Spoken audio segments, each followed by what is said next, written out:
The signature story of Respite for All is about a couple named Jack and Mary. Jack was the head of a chemical incinerator in North Alabama, where I'm from.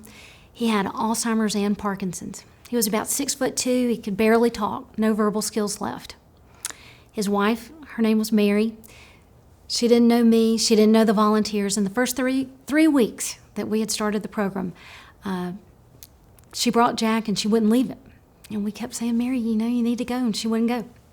So she stayed, and 2 weeks later, unbeknownst to me, I had a volunteer take her out in the hallway and say, Mary, my mother had Alzheimer's, my dad had Parkinson's, we've got this, you gotta go. So Mary comes back in the room, and at that time we're just beginning, and there's only about 15 of us, and Mary says, Jack, I'm coming back at 2 o'clock. I love you so much, and I'm not deserting you. I love you, and I'm not leaving you. I'm coming back at 2 o'clock. It's just a few more hours. And we are all watching this all unfold in our face, and it was just so emotional. It was visceral. She did not want to leave him. And I'm sitting there thinking, golly, do I love my husband this much? I don't know. We're all thinking the same thing. And then all of a sudden, this big 6'2" fella turned around, and he looks at all of us, and he looks at her, and he says, goodbye. And the whole room just died laughing. But you see, in that very moment, we recognized he was the one that needed the break from her. We do so much, and we need to give these care partners space for them to have a respite, a break from something hard.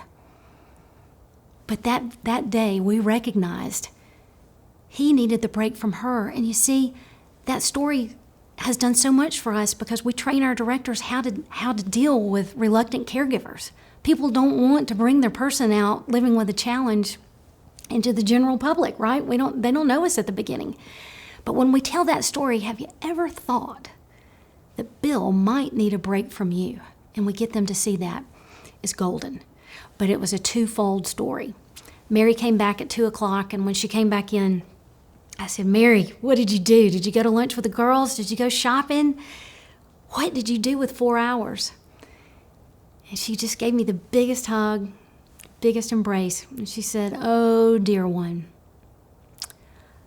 I went home, I took off my clothes, I put on my bathrobe, and I was alone with my thoughts for the first time in 3 years.